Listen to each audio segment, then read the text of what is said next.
Ahui Hawaii. You're watching watching the Waiʻanae Coast Candidate Forum 2018. We're here at the beautiful studios, Ōlelo TV at beautiful Mapunapuna. I'm Kauko'ohu Wahilani from Pu'el, and I'll be moderating. And to my right is my niece, Kaleokalani Kiliiko Kamai. You have 2 minutes to introduce yourselves, and we start with you, Sai. Okay. Aloha, my name is Sai Timotel. I'm your candidate running for State House Representative of District 43. There's many reasons why I'm running, but one of the greatest reasons I'm running is I live on the west side. I grew up on the west side. I'm a middle child of 7 kids. Welfare, like everybody else. My story is no different from anybody else out on that coast. Been there, lived it, breathed it. 20 years ago, I was married to my husband, the love of my life. He passed away about 3 years ago, which encouraged me to run, to stand for my children, for the community. And I wondered 3 years ago if what I would do. Would I be able to survive this? I did. Here I am today, taking this challenge to do the best that I can to make the community better again, not just for me, for my children, for the community, and generations to come. So I'm taking this leap of faith to call out everybody to rise up and stand for our community, make a change in your home, rebuild our morals and our values, and restore our homes and our dwelling places, making it safe and clean again. So yes, if you vote for me, it will be a privilege to serve the community. And yeah, vote for Sai Timotel. Thank you. Mahalo. Angela? Aloha. Aloha, Hawaii. My name is Angela Kaihui, and I'm running for House Seat 43 as a nonpartisan candidate. And one of the reasons why I chose nonpartisan is because I think in this state, the Republican Party is at a disarray, and I just felt better being as a nonpartisan. And perhaps later down in the future, I would choose which side would best suit me. But one of the things that qualifies me to run is that I am a daughter of an immigrant, and I am a daughter of an Air Force officer, and I am also a daughter of a disabled Vietnam veteran. So I've seen many things, and I just want to be able to contribute and help the communities of Hawaii. I've never joined the military. Instead, I went straight to college for almost 9 years, off and on. And I have a lot of college years behind me as a teacher, as an engineer, project manager, as a researcher, graduate student, and a business person. And I also became a landowner. And that is one of the reasons why I got involved in politics, is when I became a large-scale landowner here in Hawaii. I do own a large parcel in Aiea, Central Oahu. I've also had a lot of problems and issues that arise because I became a landowner. And I don't like people stealing my property, or they are trying to steal your property. So you can become a landowner in Hawaii, but then on the other hand, you're gonna have a lot of people trying to steal it from you. So that is what got me involved in politics, and I decided to get involved because people like Governor Ige, he's my neighbor, and so was Mark Takai, he was my neighbor too. And that's why I said I need to get involved in politics. And that's the reason why I got involved, is to help the communities of Hawaii. Thank you so much, and I look forward to working with you. So mahalo. So my niece, Cleo Kalani, will give the first question. You folks have a minute to answer. So how would you work to protect existing programs for Native Hawaiians? There you go. I would continue the programs. I would oversee and make sure that they are promoting Hawaiian culture and education and health, and the lifestyles. And I would also make sure to expand it. And my son is half Hawaiian, and he didn't know that he was 50% Hawaiian until recently, when I decided to do further research in determining how much Hawaiian he was. So my own son is 50% Hawaiian. He is also the heir to our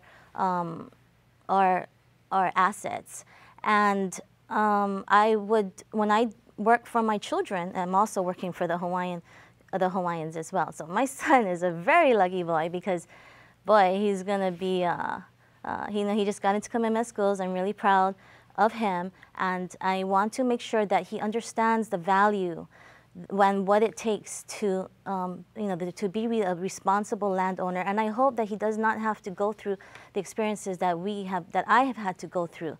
So I want to make sure that I'm doing as much as I can do to defend our lands and our property, so that when he is old enough, that he'll be able to kick in, take over, and to help the communities as well, and be a better and be a good role model and example for the Hawaiians. Great. First of all, I'm not Hawaiian, but Nationality. yes, I'm a Polynesian. I believe we're all connected in so many ways, and that is a very important thing that's the Hawaiian people, especially in the homestead. The only Hawaiian school that I know is in Palolo, and majority of the Hawaiian people are in Nanakuli.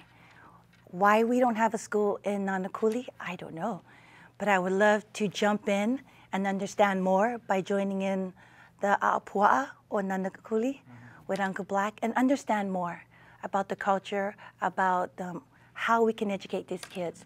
Just like Samoans, we preserve our language, and I believe it's so important to the Hawaiians as well. So what we should in Nanakuli, open up a school. You know, these kids are going to Pololo. They got to get up early in the morning. They, spend more time on just the ride to get there, and another to come back. And it's only, 3 K to 6th grade, I believe. You could correct me if I'm wrong. K to 12, you're right. But we should start some kind of program in Nanakuli where majority of the Hawaiians are. How are we going to do that? I got to learn. And I don't mind learning. Jumping in with Uncle Black, possibly, and jumping with you folks, just to understand how we can do and work that, at least start at kindergarten. But yes, we do need that to be reinstated into the Hawaiian culture.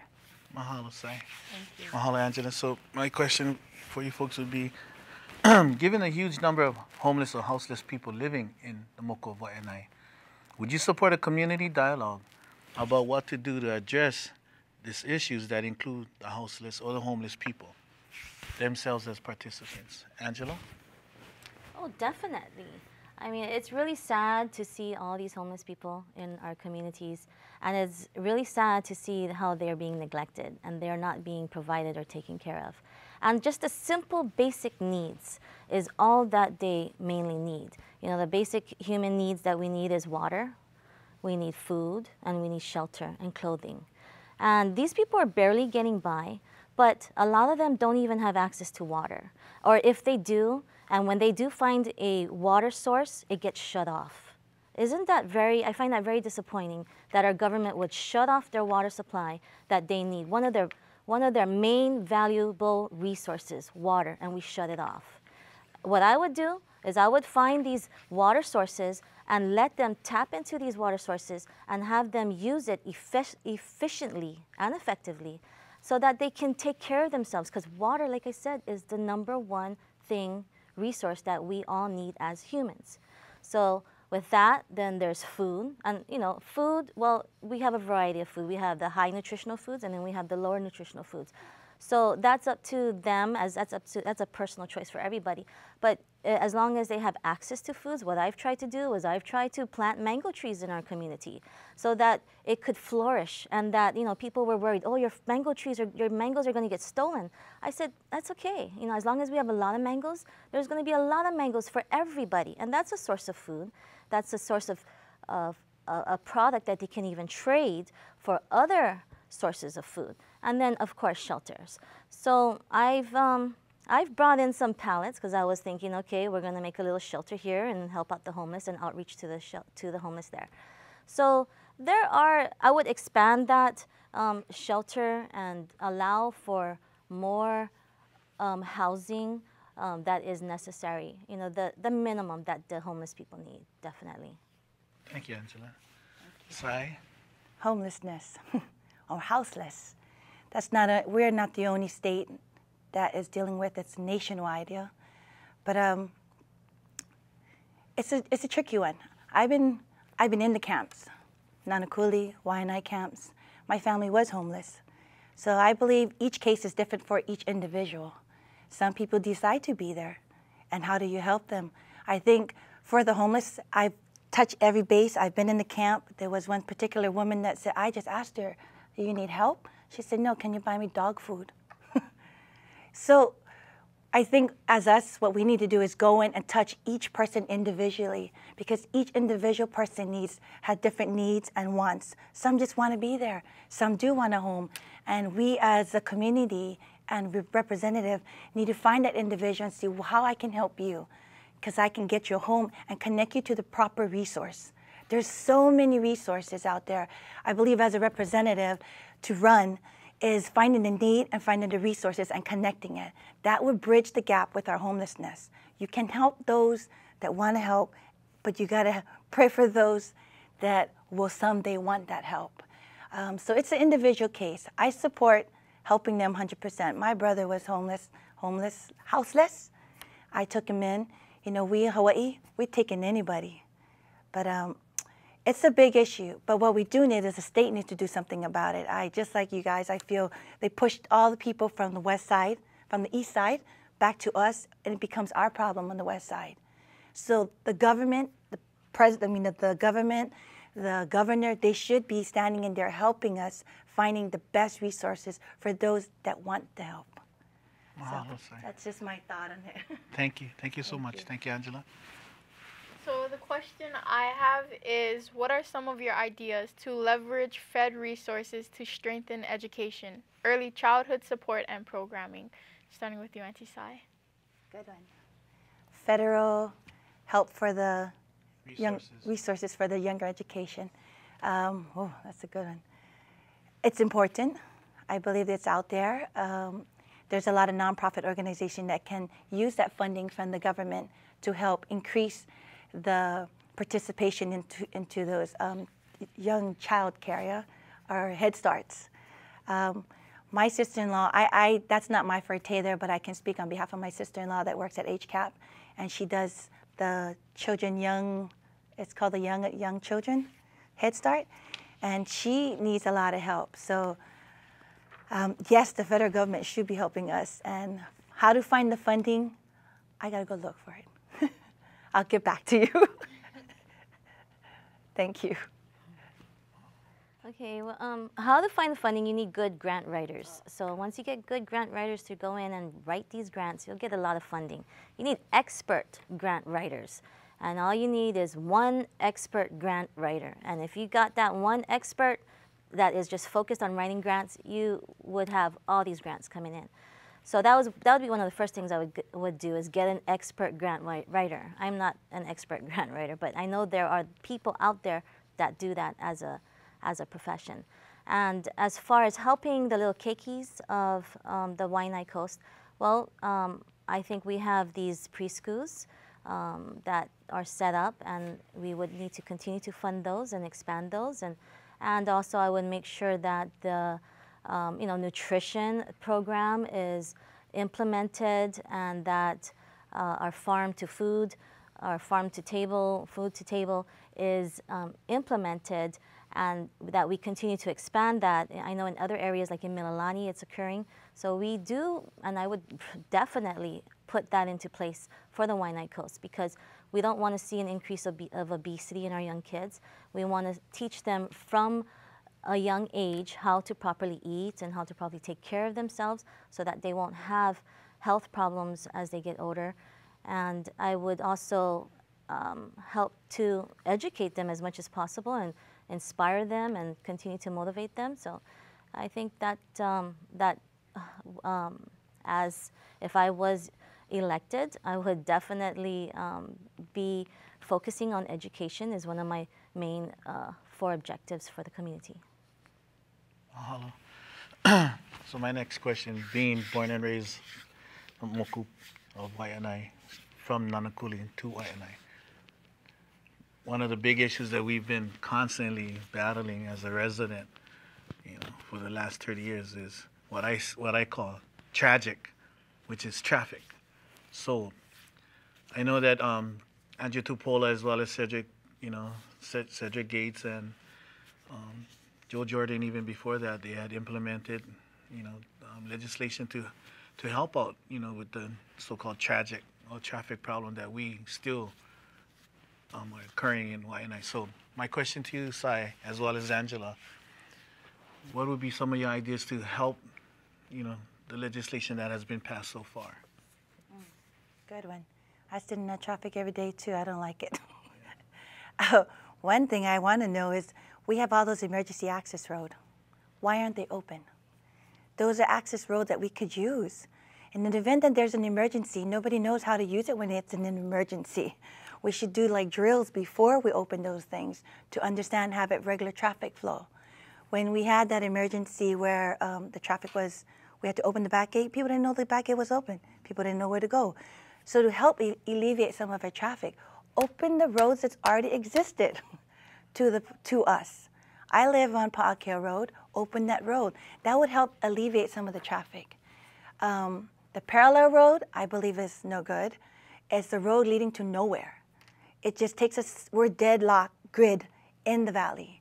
I believe we need to come out with another solution, a way better solution. I believe as a representative, like how they did H3, somebody had to start it, but it wasn't existed till years later. I would love to be the one to start something big like that for our community and have my generation reap the harvest of my hard work. But the parallel road, I disagree with that. The existing road right now is Kole Kole Path. That's a controversy on that one. But why not reopen that? Why not reopen it? I used to travel up that road that's right in the back of my home. Try to rebuild the existing road, which is less funding, and then work on the future big plan. But that's my thought. But all these roads we already have, open them. Open them up to us. Thank you. Thank you. Angela? Even though I wasn't born and raised in Waiʻanae or in that area, I grew up mostly in Hawaii.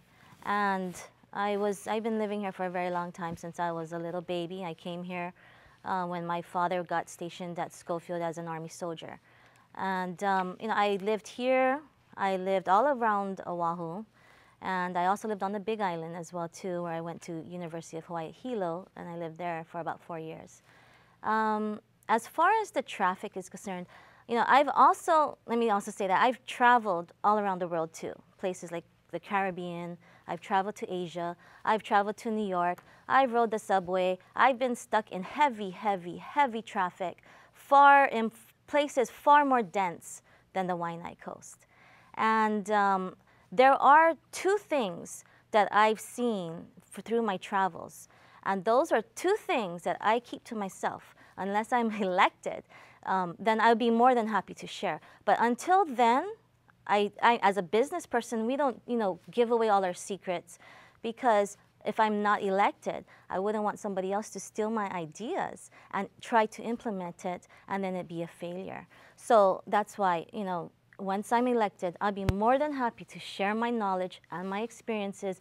And like I said, there are two things that we may have done, we have tinkered with, that I have seen in other places around the world that we could be doing here, but we're just not doing it here. We are not thinking about it. It's just a completely different perspective, but it is being done, and it works in other places, in other countries around the world.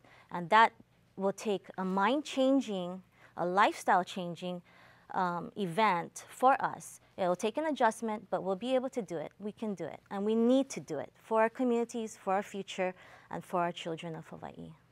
Mahalo. So my question is, what is your position or opinion on supporting charter schools and equal funding? Starting with you. I like charter schools. And one of the reasons why I moved to the West Coast was because we had invested in a little apartment townhouse there and a few years ago. And I wasn't sure where I wanted to put my son, because he was at Waipahu Intermediate, and I just didn't really feel right for him. So that's because he's half Hawaiian, native Hawaiian. So I put him into the Kawai Hona o Ka Na'awao charter school, Hawaiian cultural based. school. And I believe it was a good move for him because he got to be immersed into a school that, that puts Hawaiian culture first. And for him, because he is half Hawaiian, that's what I wanted for him to be, to get to know his culture, to get to know his friends and make friends that are of Hawaiian ancestry. And I think by being at that school, you know, him and at least 7 or 8 of his friends, they all got into Kamehameha schools as well. So that was, I believe, a good move for him, and I enjoy the community. It's an okay neighborhood.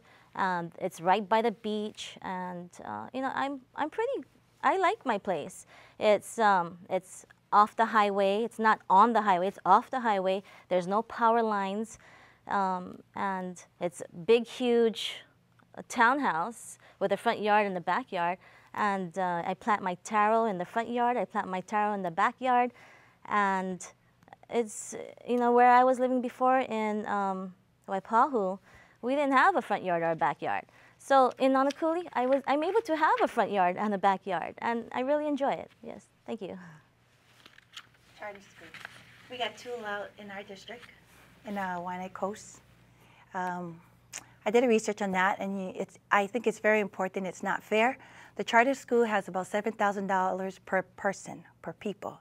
The public school has $12,000 per people. I think it's an unfair allocation. The charter school have to pay for their own transportation and bring in their own food. The public school does not. Everything is inclusive. So as a representative, I think it's very, very important to get in there and find out how is that funded, how is that money funneled out, and how is it funded, and find out how to allocate that money the right way. Because it's both, at the end of the day, it's the school having the kids in a great environment and having the right numbers and resources for them. So allocating the money is where I would go in first and find out why the public school has more and charter school does not. And you can't be moved. Just let me go find it. Thank you. Awesome. Okay, so my question for the 2 of you folks would be, Hawaii is the most isolated landmass in the world. Okay? We are a vulnerable paradise. We are now dealing with impacts of some devastating invasive species, meaning we haven't seen the end of it yet. For example, the coqui frog in Puerto Rico, the fire ants, and rapid ohia death. So what are your thoughts about what we should do about this? Starting with you, Sai. Say that again, the question. So the question is, because we're the most isolated landmass in the world, we are vulnerable to invasive species. So we already have invasive species that came, like the croaky frog, fire ants, and now the rapid ohia death of the ohia lehua tree. So as a representative, what would be your thoughts about what should we do about this issue? Well, I don't work in land natural resources, but that is an issue. Have you been in Big Island and all the cookie frogs? Yes. Have you been bitten by red ants? I did. It's not good. We definitely need our Department of Agriculture to come in and help us out, land natural resource to come in and find the right that's a tricky question. I think I would do more research on it and find out how not to bring in those things. It's because it's coming out from the mainland. We do need to do more patrol and things coming into our island on that. Yeah, thank you. Angela? I would definitely look for more funding and research, and you know, I have a background in science, technology, engineering, and math, the STEM sciences. That was my main college career educational goals. So I am a strong believer in science and technology and engineering and math. So I always would promote science. And you know, this coqui frog and this ohia rapid death and you know, whatever that comes here that we need to address, I would definitely address that because it is part of my field, science and engineering and math and technology. So, but if we can continue, I would continue to address these concerns and and look for other invasive species as well, because these are not the only invasive species. There's probably other invasive species that comes. There's diseases, there's birds, there's bugs, you know, that come, and then of course the coqui frog, and which has become a disaster. So on the Big Island, it's been a disaster. So what I would do is continue to fund research programs and continue to fund the Department of Agriculture and take an aggressive approach and addressing these issues so that it does not become a big, huge problem.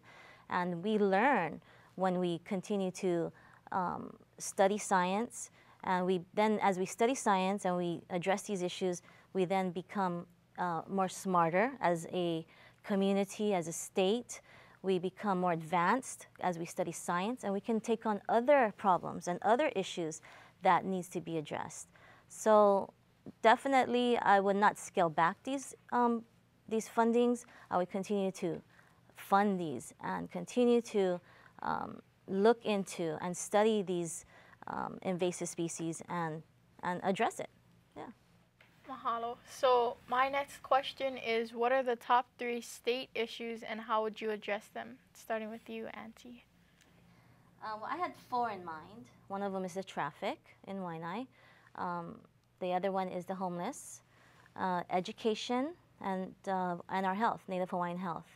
So those are 4 things that I have that was my agenda. And the traffic, again, like I said, you know, we do need to improve that, and there are 2 things or 2 ways that we can implement.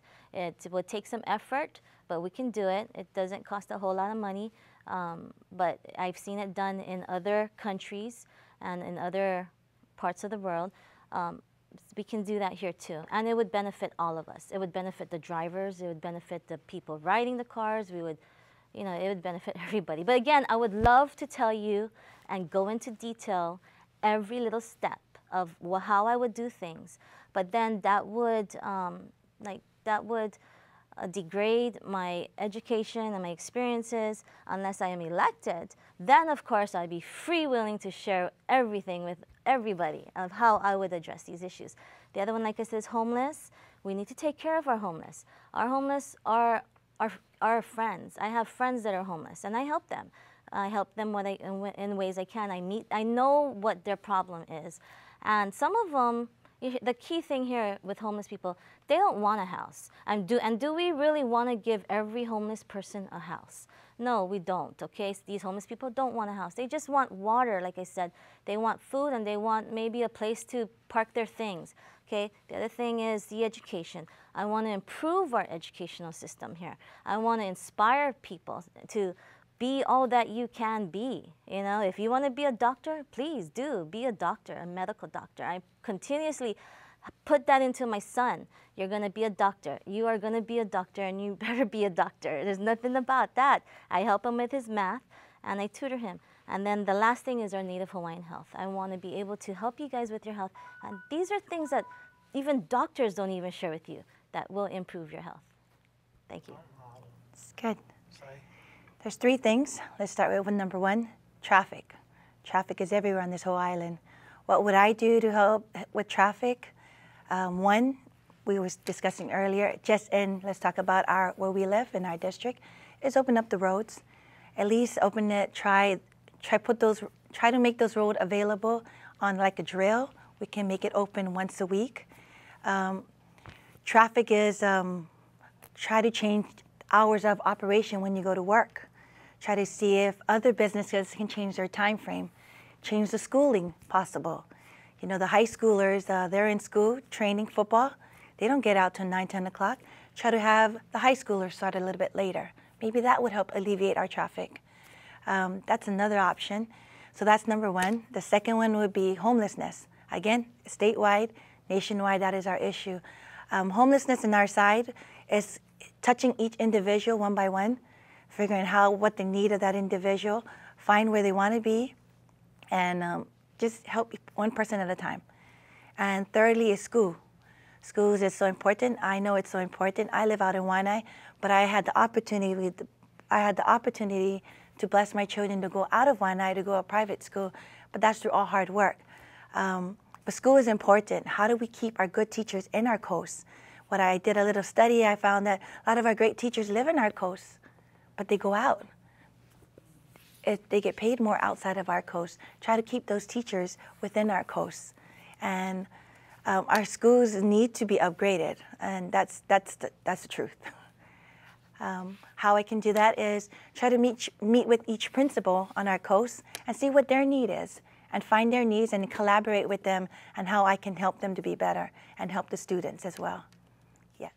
Thank you. So my question for the two of you, being born and raised in Waiʻanae Coast, and what I've come across is just the illegal dumping, and just seeing, to me, it's like, it's total desecration of the Aina. So I know that there has been legislation moved to help this issue that we have. So I would say, would you implement legislation, if elected, for stiffer laws upon illegal dumping? And starting with Angela. Oh, sorry. Starting with Angela. Yes, I think dumping is not good. I mean, we've had dumping, and we've caught people dumping at my place in Waimalu. And they would dump right next to the river. And we're like, why, right? And I don't know why. And, we really couldn't have done it much as landowners. We could have called the police and made a big scene about it. But, I think if we instill values and we ask, why are you doing this?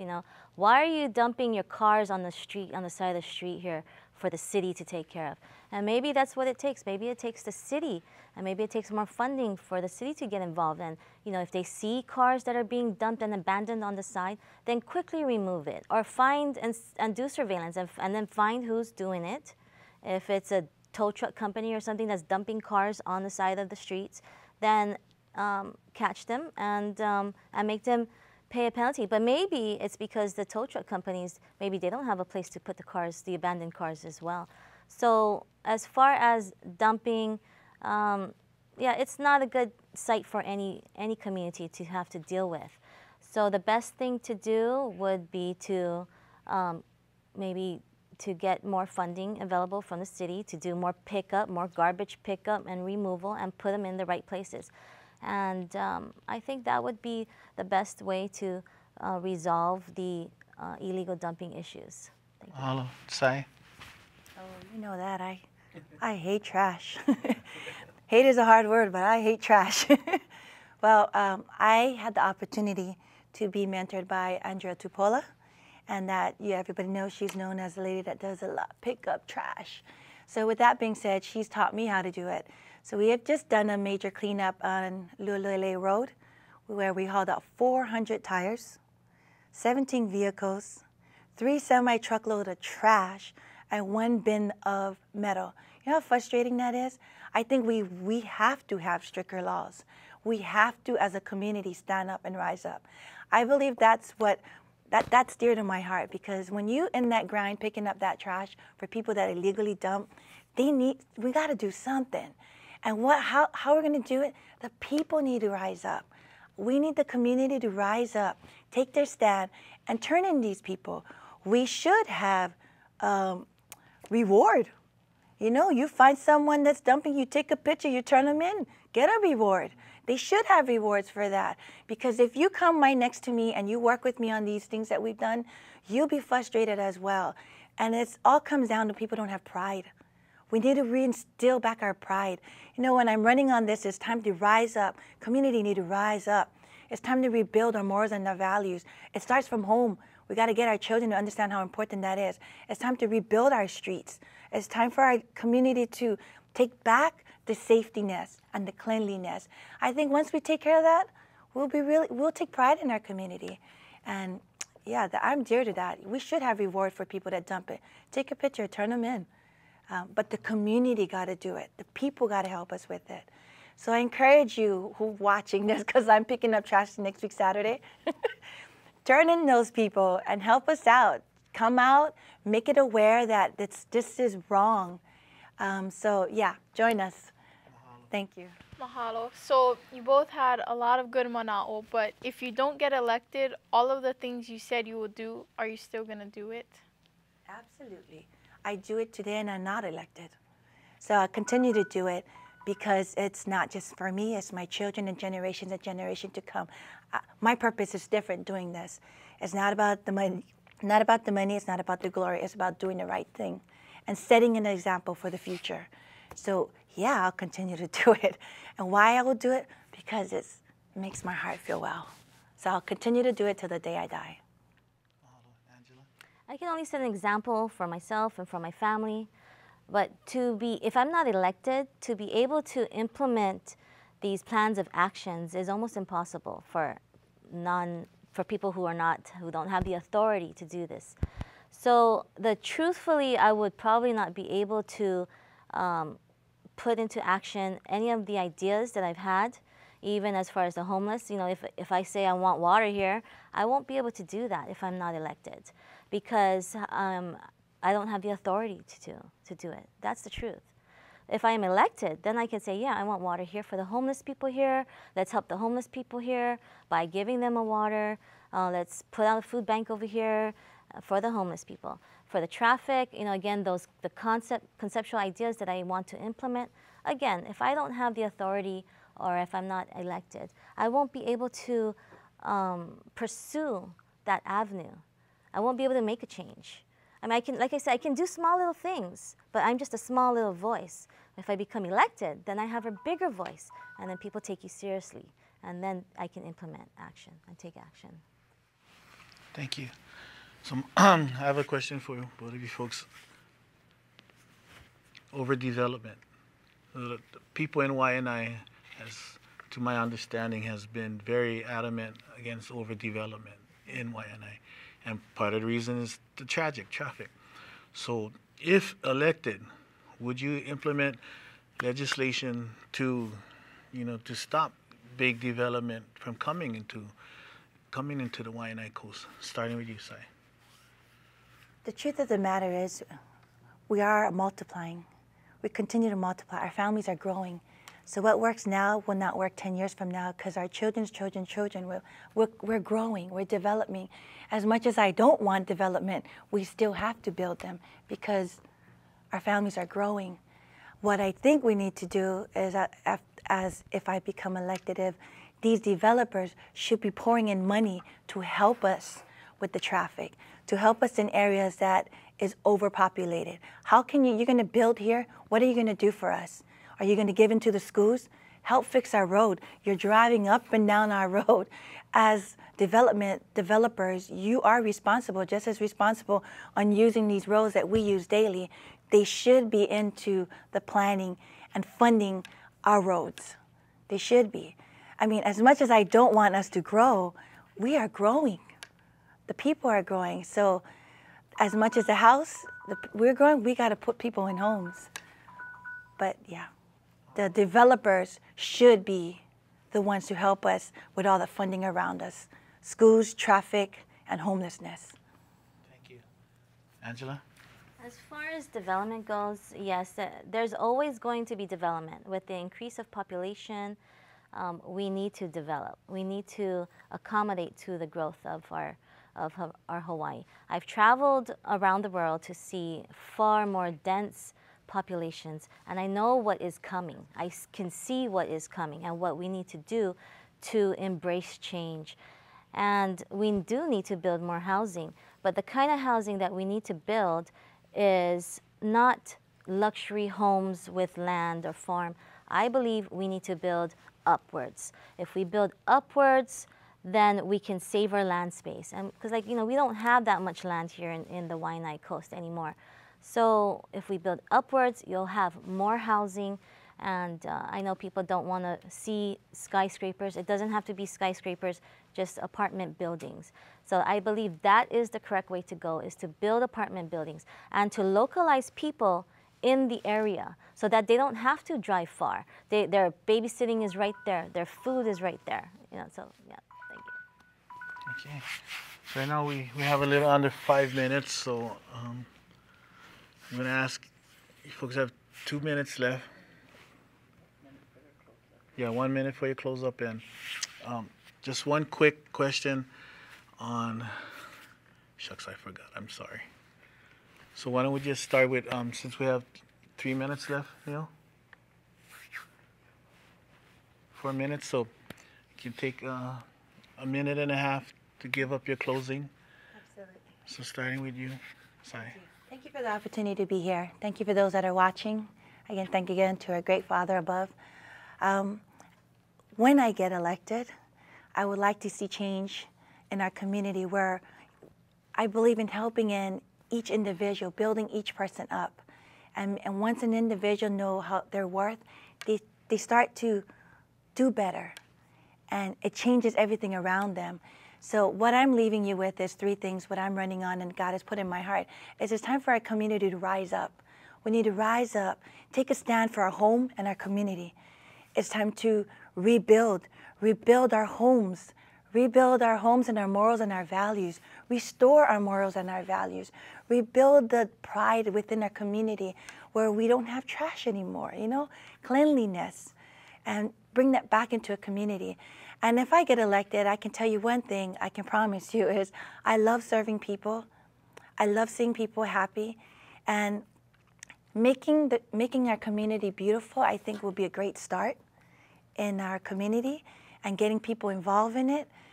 I think that's a great start for me to run in this campaign, just to get people connected again, have our community take back our community. We can't wait for the government.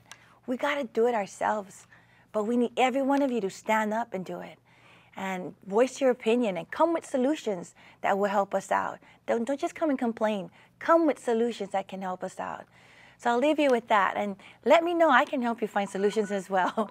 Thank you again. So vote for Sai Motel. I appreciate your time. Mahalo. Angela? Hi, aloha. My name is Angela Kaihui. I am running as a nonpartisan, so I need your vote as a nonpartisan. If I don't get enough votes to make it to the generals, then I'm done. For the primary election will get me out.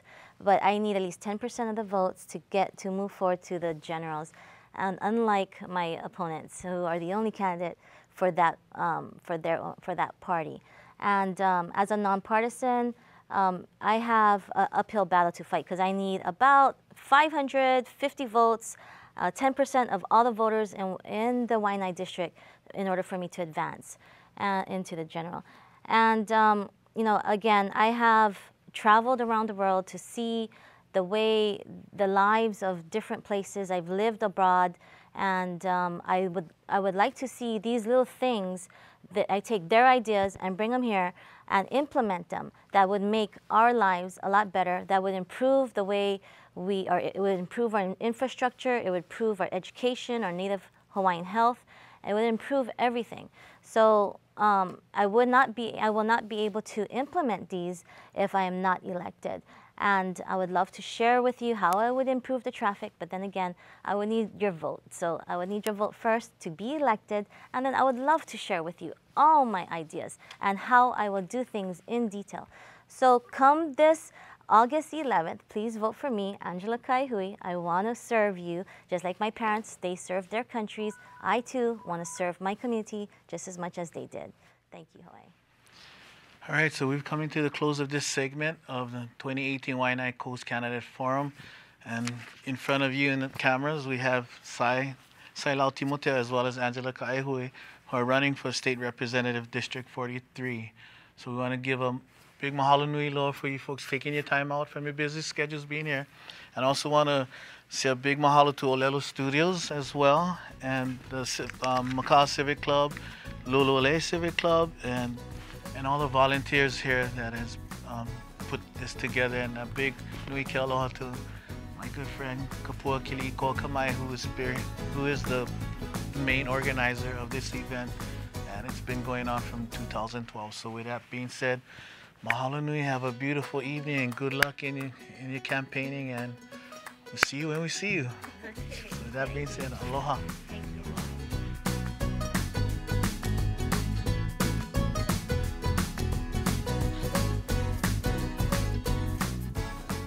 Welcome back. We have had an interesting review of 2 candidates running in the, District 43. Yes. And Julie, what comments would you make, or what observations do you have? I just thought it was interesting. You have obviously a newcomer to the district, and then you have somebody, Angela, and then you have Sai, who's, I thought was very contemplated, had given a lot of thought with what she's doing. We draw from our family experiences, of course, but it's how we project out and our solution set. What I really liked, it's like Sai was saying, well, I forget what question exactly it was, but she was saying, if I don't know the answer, I would look up, I would do the research on this and find out, versus, just kind of coming up with, well, whatever solution that comes up to your top of your head kind of thing. I think there was an invasive species, was that Oh, it? yeah, that's right. Yeah. That she would look at that more closely. I think what, for me, distinguishes this panel is there's a saying, and I'm not sure how that saying goes, that sometimes it's better to be quiet and not open your mouth and dispel any concern about whether or not you really are a fool. And sometimes when you try to answer something that you really don't know about, it's better not to say anything.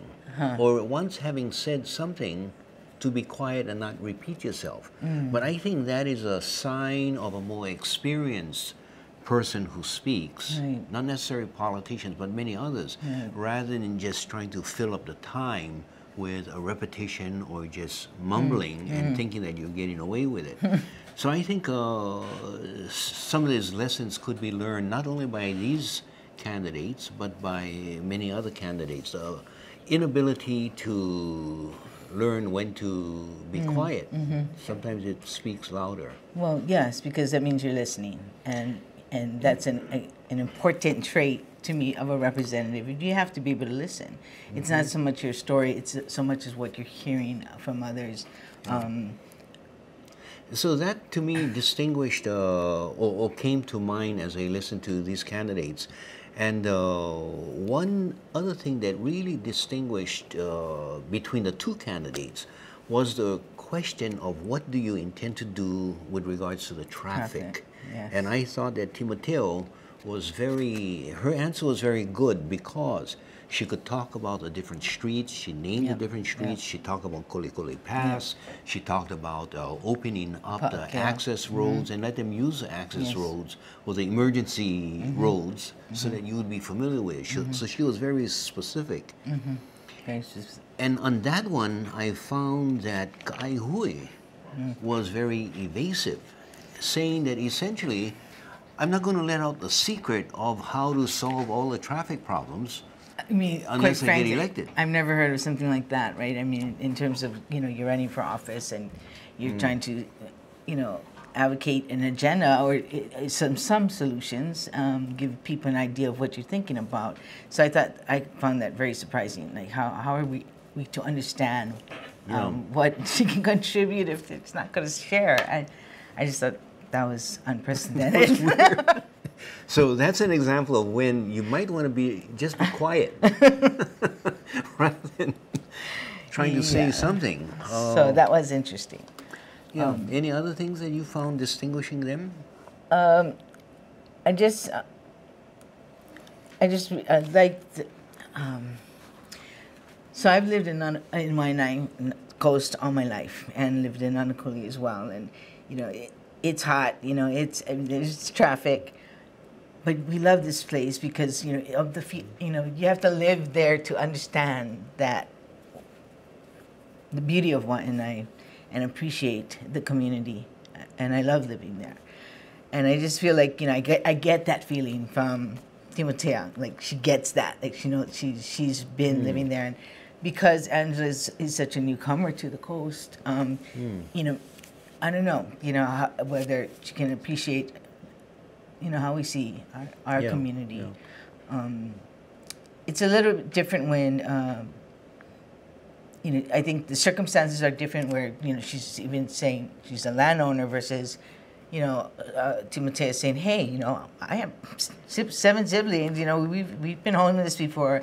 It's within my family, and, it's something that we deal with, and I think a lot of families in the coast have to deal with this, So I just felt, that made a difference in terms of the responses and that she contemplated it, what she can do for a community. Yeah, on the question of dumping,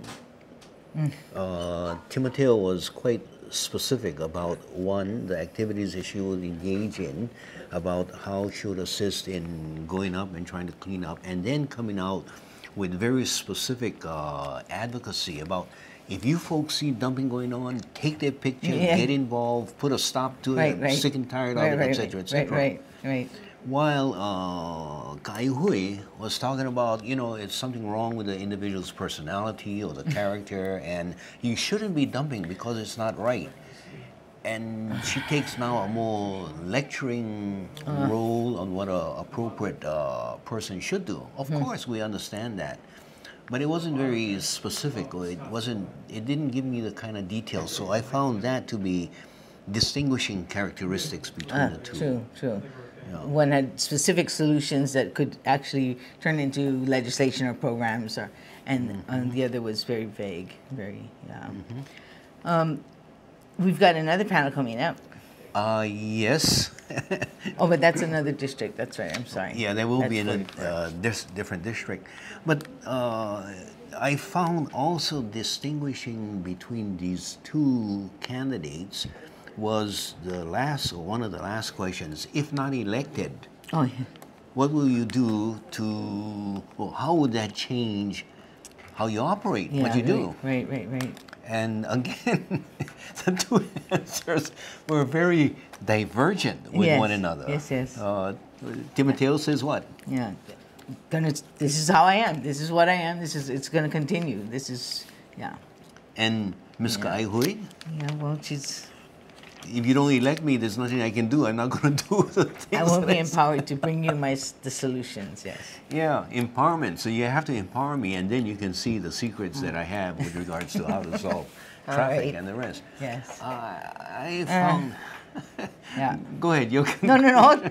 You go ahead. No. Well, at least I think there's a very distinct choice. If the choice was just between the two, and we recognize that there are other candidates running for these offices, but I guess appreciated the fact that I had never heard these two candidates speak. Yes. Although I live in this community, I've seen some of their signs, but this gives us an opportunity to actually hear them and see how they would respond. Very much so. And the measurement is not only what their degrees are, but you can actually sort of feel their heart.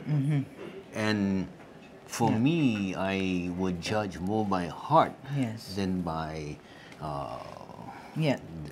I mean, at this level of leadership, right? You're at the House of Representatives. I mean, you really need to have a sense of that broader community. It's not just your personal agenda, I feel.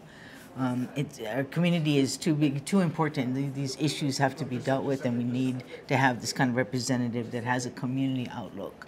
One thing I want to mention, it was interesting for me on the party thing, the nonpartisan. So is that actually a part? Maybe you don't know the answer, but I'm wondering now. So there's declared parties. So this one is a declaration of nonpartisan, or is this just an all set? No, I think this is a partisan campaign. She's running as an independent. Kaihui is, so it is a party as a member of the independent party. I'm not sure if she's as a nonpartisan. Yeah, but. I'm just not, it was something that I hadn't heard before, and I thought, maybe that's just not, like null set, that I'm not. No, I think your question is valid. To any party, and so therefore I'm nonpartisan. I didn't, because there's no nonpartisan party, right? So I thought that was kind of an interesting thing that I never saw before. So I have to look that up. Yeah, we need to check further into that. I don't know the answer to that. Yeah. Okay, well, it's good that we have the opportunity to see new personalities. And to this, for Ōlelo to provide this opportunity, and for the Waiʻanae, Homestead Association to put this together every year. It's not just this year. I mean, for years they've been doing this, and I think it's a tremendous opportunity for the community. Okay, the sign is to wrap it up. So go ahead, Julie, wrap it up. Mahalo for listening. Stand by for the next one. We'll be back. Aloha.